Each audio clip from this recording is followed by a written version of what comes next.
5 years backup దాదాపు 15 వీడియోలు దాదాపు ఉన్నాయి. కానీ ధర్మస్థల కేసు సంబంధించి ఏ చిన్న అప్డేట్ వచ్చినా ఇమీడియట్గా ఎవరైనా డిసైడ్ అయ్యారు. బట్ అప్డేట్తో పాటు వేరే వాళ్ళు ఏమైనటువంటి జెన్యూన్ ఇన్ఫర్మేషన్ ఒకటి ఇవ్వాలి అని చెప్పేసి అనుకుని ఇంతసేపు ఆగి.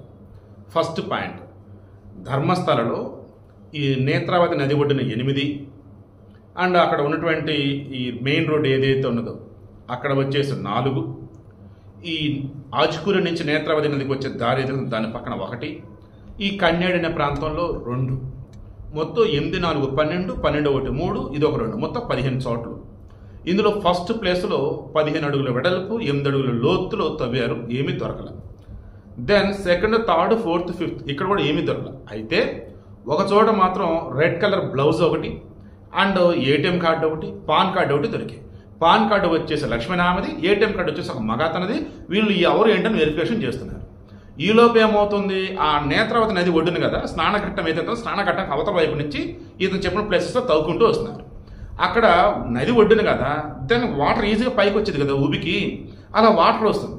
దాంతో ముందు తవ్వటం చేసి ఆ తర్వాత మరలా ప్రొక్లైన్తో తవ్వేసి ఒడ్డునేస్తున్నారు. ఏమైనా దొరికితే చూద్దాం అన్నట్టుకున్నారు. 6వ ప్లేస్కి వచ్చారు. ఇక్కడ బ్రేక్ త్రూ అంటారు చూసారా, అది ఇప్పుడు ఇక మంజునాథ స్వామి తాను న్యాయం అన్నది ఎలా చేస్తాడు, బాధితుల పక్షాన ఎలా నిలబడి చివరికి ధర్మాన్ని గెలిపిస్తాడని ఇప్పుడు ఇక ఆయన చేతుల్లో ఉంది. సో ఇక నుంచి స్పీడప్ చేద్దాం. ఇక నుంచి జరుగుతున్నది ఏదైతే ఉందో దానిలో ఇన్డెప్త్ అనాలిసిస్ చేద్దాం. ఫస్ట్ పాయింట్, ఈరోజు దొరికిన స్కెలిటన్ 6వ స్పాట్లో దొరికింది. అది ఎవరిది ఏంటి అన్నప్పుడు అక్కడ ఉన్నటువంటి ఫోరెన్సిక్ ఎక్స్పర్ట్స్ చెప్పింది అది ఒక మగాడిది అన్నారు.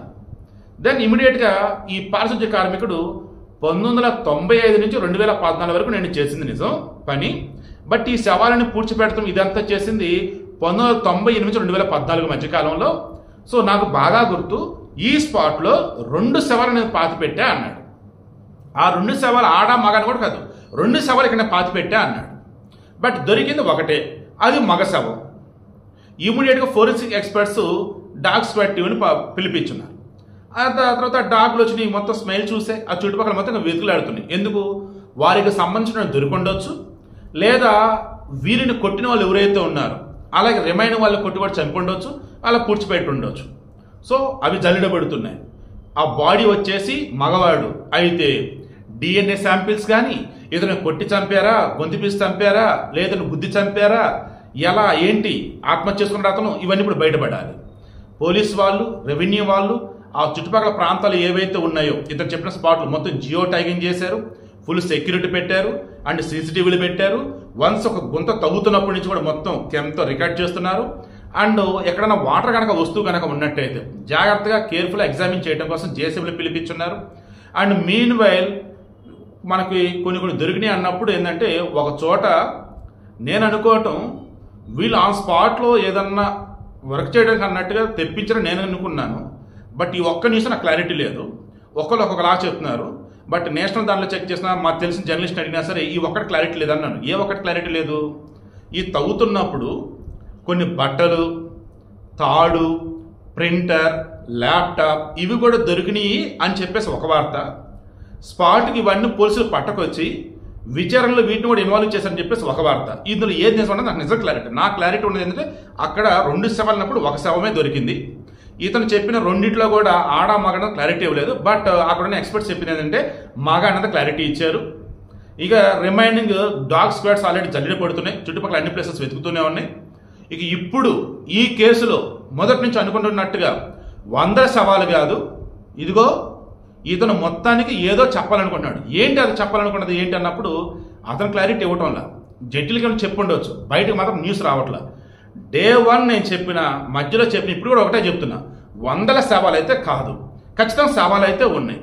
ఇతను ఎవరినో చంపటం చూశాడు, ఎవరినో చంపి పొడ్చడం చూశాడు. వాళ్ళు అత్యంత కీలకమైన వాళ్ళు. అది బయటకు తెలిస్తే ఏమైందంటే భయపడిపోయి 100 శవాలని చెప్తే స్పెషల్ ఇన్వెస్టిగేషన్ టీమేట్ కావచ్చు, జడ్జిలు కావచ్చు అంతా కూడా రెడీ అవుతారు. కాబట్టి అప్పుడు అసలు రహస్యం బయట పెట్టొచ్చని ఇతను అనుకున్నాడు నాకైతే అనిపిస్తుంది. నేను మళ్ళీ చెప్తుంది, వీరేంద్ర హెగ్డే గురించి నేను చిన్న పాజిటివ్ కూడా చెప్పట్లా.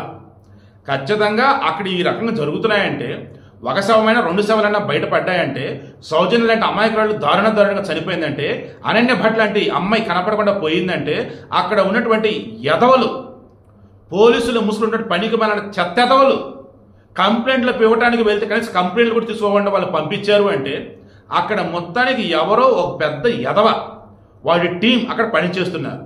ఈ చంపటం కావచ్చు, లేదన్నప్పుడు బెదిరించడం కావచ్చు, ఇవన్నీ వాళ్ళ ఆధ్వర్యంలో నడుస్తున్నాయి. అది వీరేంద్ర హెగ్డే కుటుంబానికి తెలియకుండా జరుగుతుందని చెప్పి నేను అనుకోను. అది వీరేంద్ర హెగ్డే అని చెప్పేసి నేను అనను.